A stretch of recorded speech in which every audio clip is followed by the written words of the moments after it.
What if the person you once loved became the architect of your worst nightmare? Teri Jendusa never imagined that a routine visit to pick up her daughters would turn into a desperate fight for survival.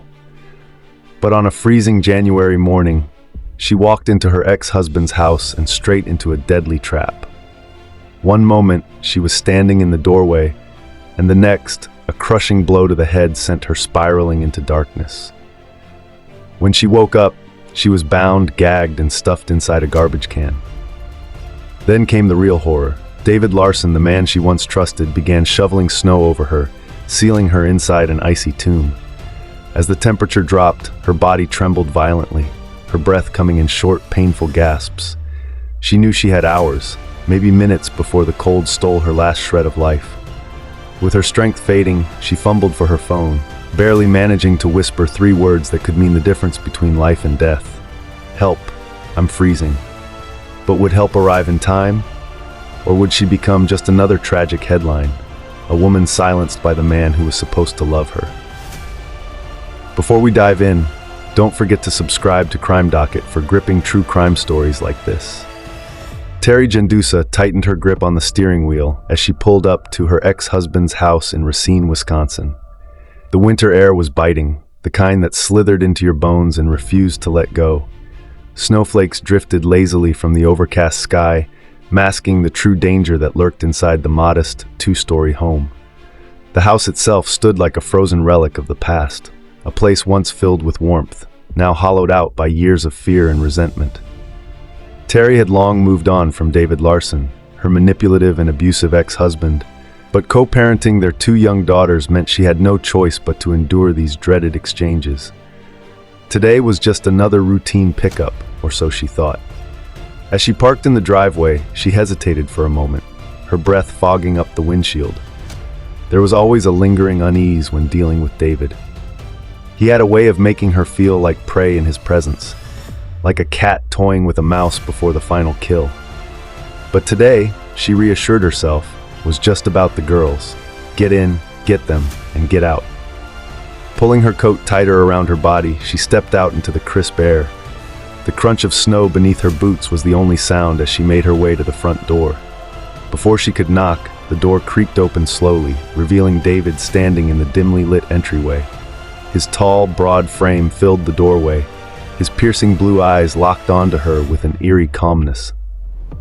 "Come in for a second," he said, his voice smooth, almost inviting. A slow, calculated smirk curled at the corners of his lips. Teri hesitated. Every instinct in her body screamed at her to decline, to grab her daughters and leave, but the frigid air pressed against her, making the warmth inside seem momentarily tempting. Besides, refusing David always seemed to escalate things. "Where are the girls?" she asked, forcing her voice to stay steady. "In the back, getting their stuff," he said, stepping aside to let her in. With a deep breath, she stepped inside, the familiar scent of stale beer and wood polish hitting her nostrils. The house was eerily quiet, too quiet. The usual sounds of little footsteps and excited chatter were absent. Something wasn't right. The door clicked shut behind her. A split second later, a sharp, searing pain exploded at the back of her head. Her vision swam as a blinding white light flashed before her eyes. The room tilted violently, and she crumpled to the floor, the cold hardwood slamming against her cheek. A ringing noise filled her ears, drowning out all other sounds. Her mind struggled to process what had just happened. She tried to move, to push herself up, but a crushing weight pinned her down. The warmth of blood trickled down her scalp, the thick metallic scent filling her nostrils. "Stay down," David growled, his voice laced with something she had never quite heard before, pure, unrestrained malice. Panic surged through her veins like ice water. She gasped for breath, her limbs sluggish and her thoughts foggy. David wasn't just trying to scare her this time. This was different. This was planned. Her body screamed for her to fight back, to kick, to claw, to do something, anything, but before she could react, a heavy, coarse fabric was forced over her head.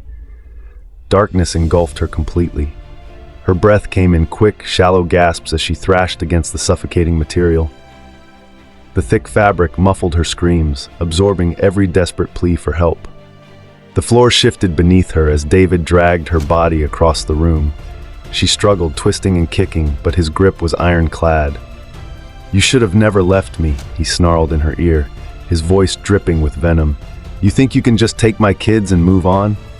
She tried to scream again, but the fabric tightened around her mouth. Her heartbeat pounded in her ears, a frantic drum signaling imminent danger. She needed to escape, now. A sharp yank on her wrists sent another jolt of pain through her. Cold, unyielding metal clamped around them. The realization struck her like a second blow to the head. He wasn't just attacking her in a fit of rage, this was premeditated.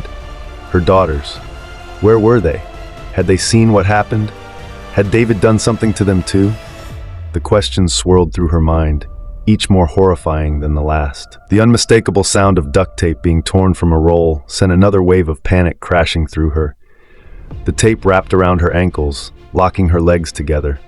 Her breath came in short gasps now. The room was spinning. This wasn't happening. This couldn't be happening. Then suddenly, everything went still. David stepped back, admiring his work. She lay there, bound and helpless, her body trembling from fear and the numbing cold seeping in through the walls. "I told you," he murmured, almost to himself. "I told you, Teri. You should have listened." Then, with terrifying ease, he lifted her up, throwing her over his shoulder like a discarded rag doll. The jarring motion sent another bolt of pain through her skull. She could hear the front door opening again, the rush of cold air flooding in.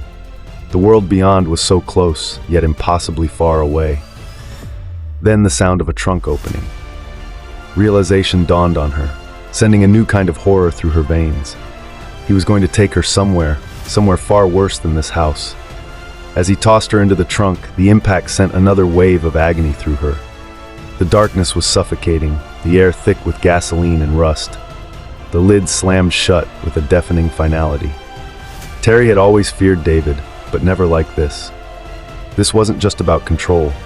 This was about destruction. The engine roared to life. The car lurched forward.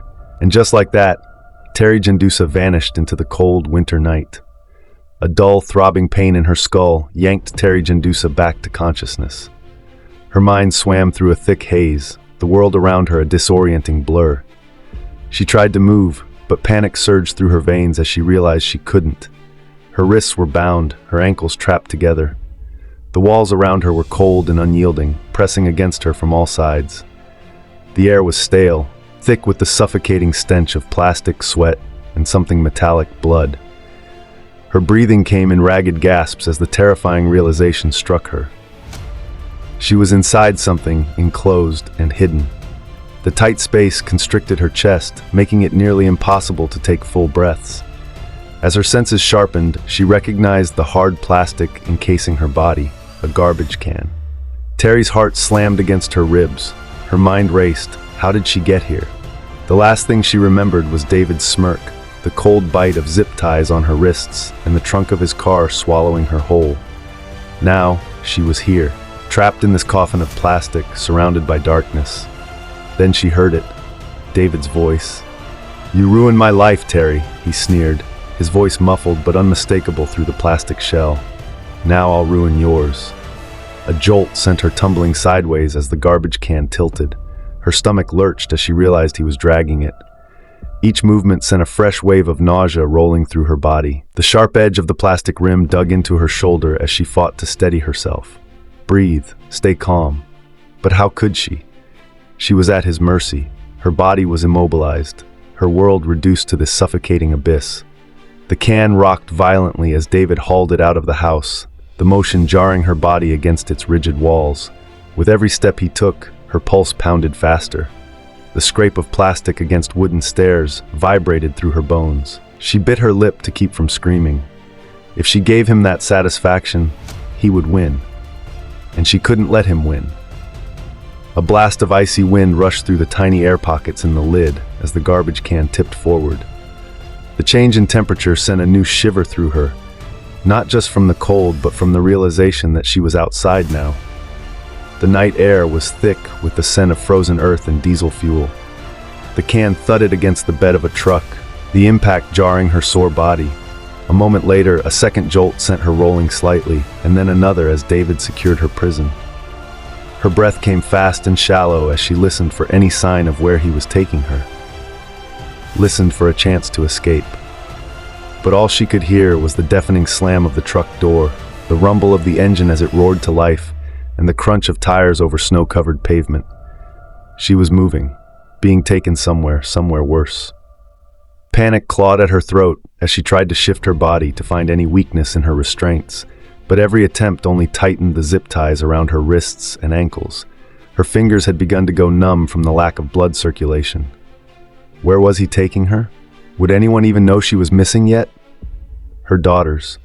Teri's chest constricted with a new kind of pain. Did they see him take her? Were they safe?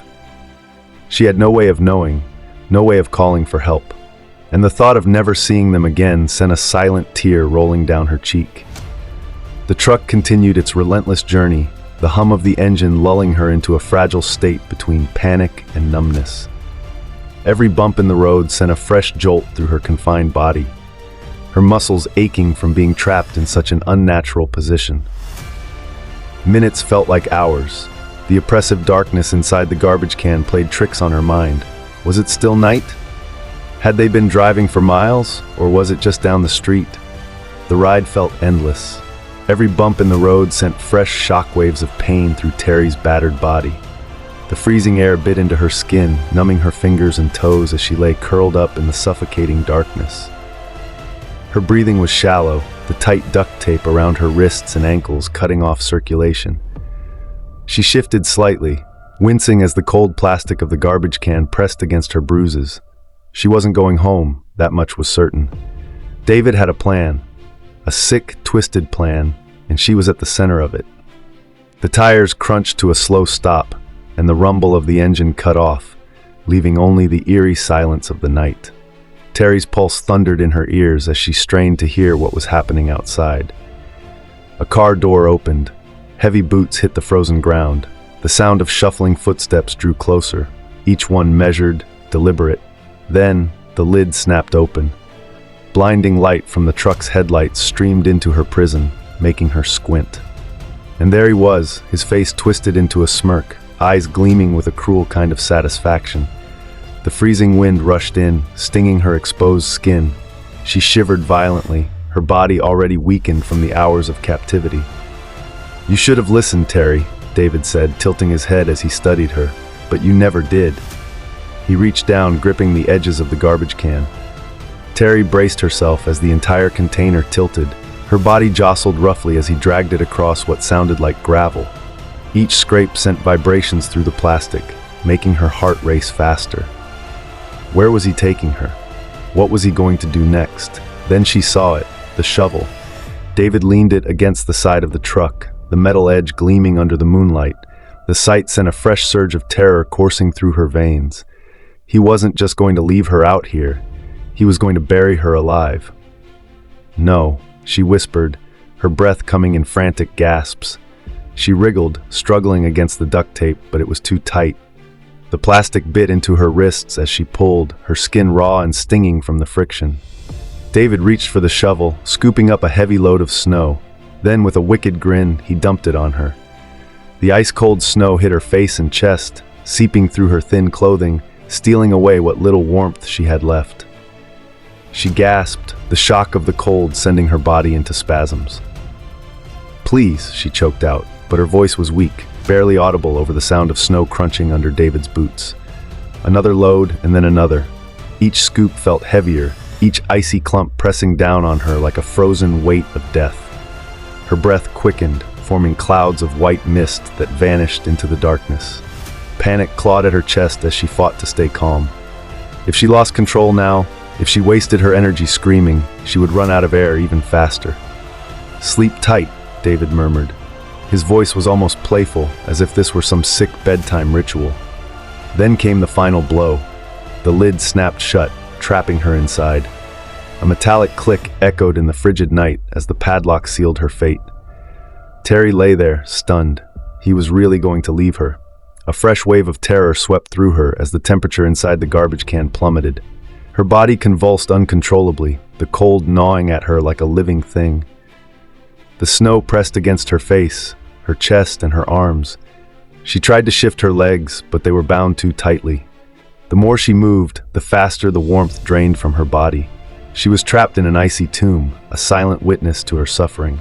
Her mind screamed at her to fight, to do something. She flexed her fingers, trying to keep the blood flowing, but they barely responded. Her toes were numb and her skin burned with the bite of frost. Time stretched and twisted, each second a battle against the creeping paralysis of the cold. David had calculated everything. This wasn't just about killing her, this was torture, a slow, agonizing death. But she refused to die here, not like this. Teri forced herself to focus, to push past the terror. She had survived David's violence before. She would survive this too. Her breath came in short, measured gasps as she assessed her situation. The garbage can was plastic, thin enough to crack if she could apply enough force. The snow wasn't as solid as earth. It had air pockets and weak spots. If she could just move, just break free, she might have a chance. Summoning every ounce of strength she had left, she wiggled her fingers. It was slow, painful, but she felt something, a slight give in the duct tape. The cold had stiffened it, made it brittle. That was her way out. She clenched her hands into fists and then yanked hard. The tape resisted at first, cutting into her skin, but she didn't stop. She pulled again, ignoring the searing pain. A small tear formed, then another. Adrenaline surged through her, giving her a momentary boost of strength. She twisted her wrists, working them against the edges of the tape until she felt it give way, just enough to start loosening her hands. Outside, the world remained eerily silent. David was gone. He thought she was as good as dead, but she wasn't, not yet. With one final desperate effort, she yanked her hands free. Pain flared in her raw wrists, but she barely noticed. Her focus was singular now, escape. She reached down, fumbling with the bindings around her ankles. Her fingers were stiff and clumsy from the cold, but she forced them to work. The tape peeled away slowly, painfully, but it was enough. She was free. Teri shifted her weight, testing the garbage can's strength. The snow was pressing down hard, but she could still move slightly. That meant there was still air, still hope. She lifted her knees, pressing against the walls, trying to find a weak spot. The plastic groaned, bending slightly under the pressure. Another push, and then another. A small crack formed. She forced her shoulder against it, gritting her teeth as she pressed harder. The crack widened. Snow trickled in through the opening, chilling her even further, but she didn't stop. She couldn't. With one final burst of strength, the plastic gave way. Cold air rushed in as she pushed upward, her hands clawing at the snow, digging, pulling herself out. The night sky above her was dark and endless, a terrifying expanse of nothingness. She gasped for breath, her chest heaving as she pulled herself free, collapsing onto the frozen ground. Her body ached, her limbs felt like lead, but she was alive. David had left her for dead, but he had underestimated her. And now, she had only one thing on her mind: survival. The darkness was suffocating. Cold pressed in from all sides, seeping into Teri's bones, numbing her fingers, her face, her very thoughts. Time had lost all meaning. Minutes, hours, she could no longer tell them apart. All she knew was pain and the biting chill of the air that surrounded her like a death shroud. She lay curled on the concrete floor, her body trembling violently. Her breaths came in shallow gasps, each one a struggle against the unrelenting freeze. Her lips were cracked, her throat parched, and her mind teetered on the edge of oblivion. She had to fight it. She had to stay awake. If she slept, she wouldn't wake up again. A faint noise, a rustling, stirred her out of her daze. She wasn't sure if it was real or a figment of her weakening mind playing tricks on her. Her pulse pounded in her ears. She strained to hear, but the silence remained unbroken. Maybe it was the wind. Maybe it was him, lurking outside, waiting for her to die.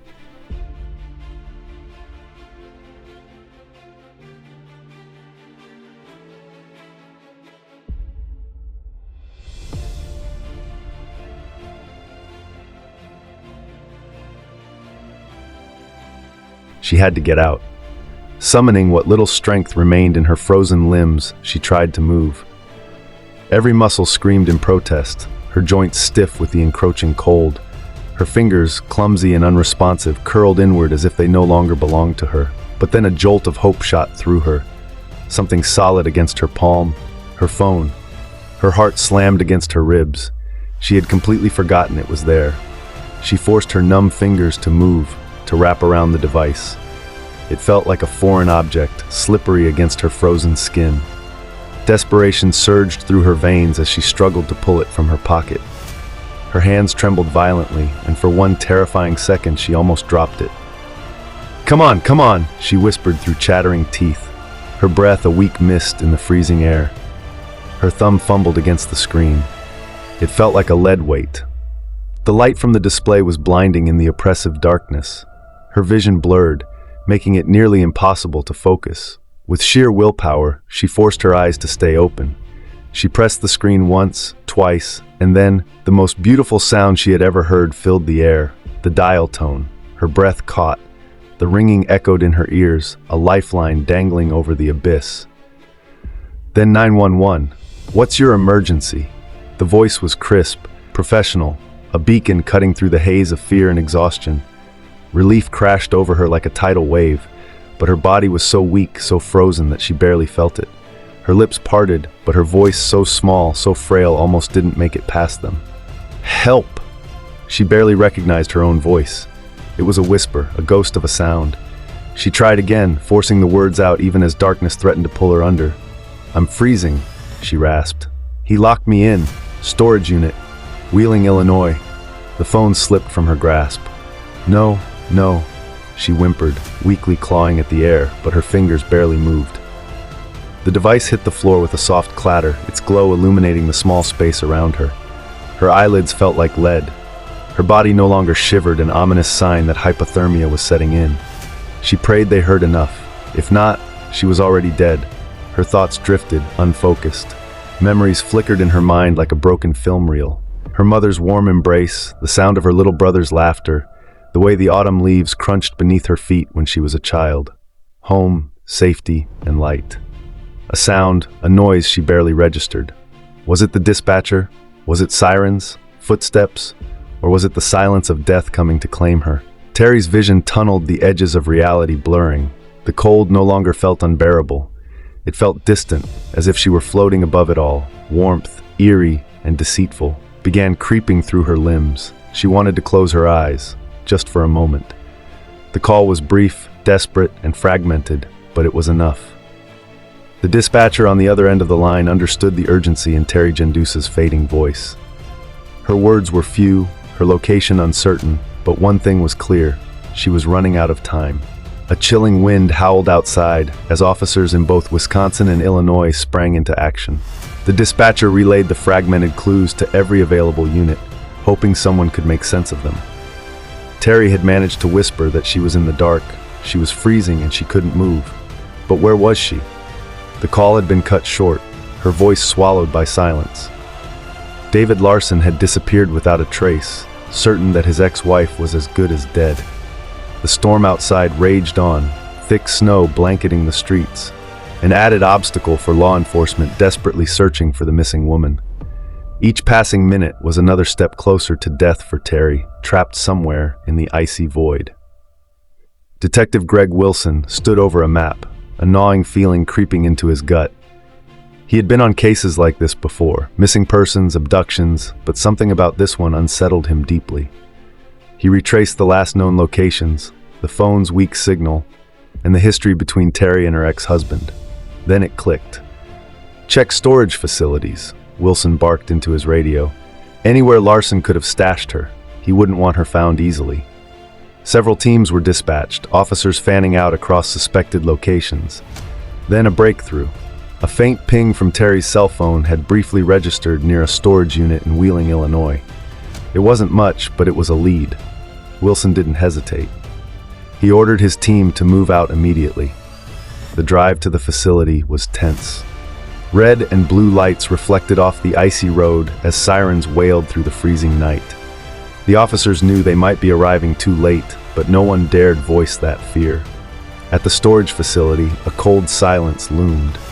Snowflakes drifted lazily, untouched by the weight of the emergency unfolding beneath them.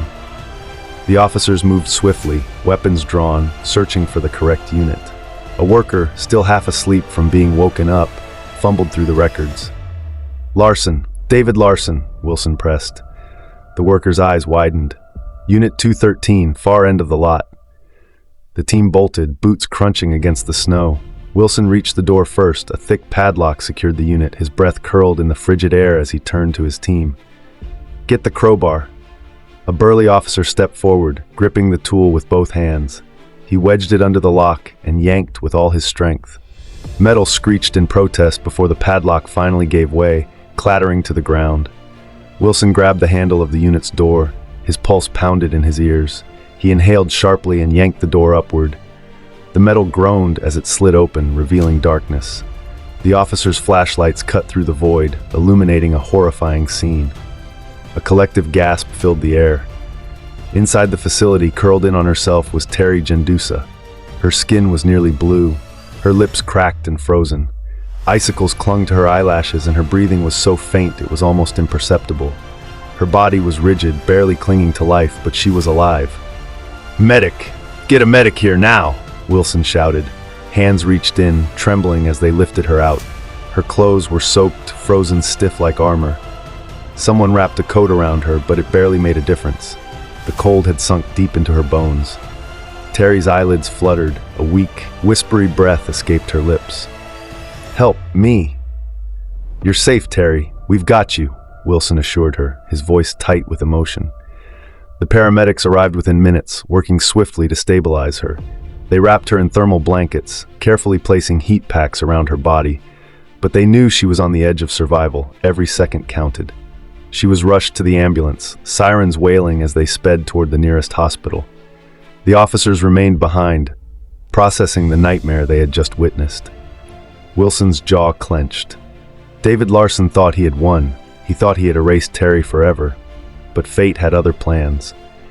Teri's eyes fluttered open to the blinding white glow of fluorescent lights. The rhythmic beeping of medical machines filled the air, each sound tethering her to reality, a stark contrast to the eerie silence of the frozen grave she had barely escaped. Her body felt heavy, her limbs sluggish, as if she were still trapped beneath the suffocating weight of the snow. But she was alive. Against all odds, she had cheated death. As consciousness fully returned, the dull ache in her extremities turned into a searing pain. Her hands trembled as she tried to move them, and when she shifted her legs, an unbearable agony shot through her. She gasped, her breath catching in her throat as the horror of her reality settled in. Then, she noticed her feet wrapped in thick bandages, carefully elevated on the hospital bed. Panic surged through her veins. Something was wrong. A nurse, noticing her distress, rushed to her side. "You're awake," she said gently, pressing a reassuring hand on Teri's shoulder. "My feet." Teri's voice was hoarse, barely above a whisper. "What happened?" The nurse hesitated for a moment before giving her a soft, empathetic look. "You suffered severe frostbite, Teri. The doctors did everything they could, but..." She took a deep breath. "You lost all of your toes." Teri's stomach lurched, and she squeezed her eyes shut as a wave of nausea washed over her. She wanted to scream, to protest the cruel reality of her situation. But what good would it do? The damage was done. The man who had once claimed to love her had stolen so much from her, her safety, her trust, and now a part of her body. But he hadn't taken her life. That, at least, was still hers. A memory clawed its way into her mind, the night she had been buried alive. The sensation of ice seeping into her skin, the paralyzing cold constricting her breath, the terrifying realization that she was dying. She had screamed into the darkness, her pleas swallowed by the ruthless winter night. And then, nothing but an abyss of silence, until now. She turned her head toward the window, where the snow was falling softly against the glass. The very thing that had nearly claimed her life now seemed so delicate, almost peaceful. But Teri knew better. Snow could be deadly, and so could love. The next few days passed in a blur of doctors, police officers, and detectives. They all wanted the same thing, her story. Could she recall what happened? Did she remember how she had ended up in the snow? Could she identify the man responsible? Teri answered each question with a quiet, unwavering certainty. David Larsen. The evidence against him was damning. Her frozen body had been found barely clinging to life, her skin mottled with bruises, and her wrists still bore the marks of the restraints he had used. Her fingertips, though frostbitten, had held onto strands of his hair from when she had fought to free herself. The forensics team matched them to him without question. The police had also found blood in the trunk of his car, the trunk where he had thrown her in before dumping her in the storage unit like discarded trash. When he was arrested, he showed no remorse. In the courtroom, he sat stone-faced as the prosecution laid out the gruesome details of what he had done. Teri, seated in the front row, felt his eyes on her, cold and unrepentant. But she refused to look away. He had tried to silence her once before, but he had failed. Her testimony was the final nail in his coffin. As she recounted in harrowing detail how he had dragged her from their home, beaten her senseless, and left her to die in the freezing wilderness, gasps echoed through the courtroom. Her voice did not waver. The world needed to know what kind of monster he was. The jury delivered their verdict swiftly, guilty on all counts. When the judge sentenced him to 35 years in prison, Teri exhaled a breath she hadn't realized she was holding. It wasn't enough, not for the pain he had caused, the nightmares he had inflicted, but it was justice. Survival wasn't just about escaping death, it was about reclaiming her life, and that was the hardest battle of all. The physical therapy was grueling. Every step she took without her toes was a reminder of what she had lost, but she pushed forward. Some days, the pain was unbearable, other days, she felt invincible. Slowly, the scars began to heal, both the ones on her body and the ones no one could see. She refused to let fear define her. She refused to let David win, so she spoke. She told her story, first in small support groups, then at domestic violence awareness events. Her voice grew stronger with each telling. She saw the way survivors clung to her words, how they found hope in her resilience. If she could survive the unimaginable, so could they. Her story made headlines. News outlets clamored to interview her.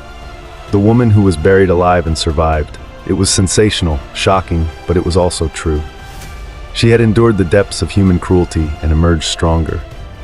One evening, as she sat by her hospital window watching the snowfall, she made a vow. Never again would she allow herself to be silenced. Never again would she allow a man to strip away her power.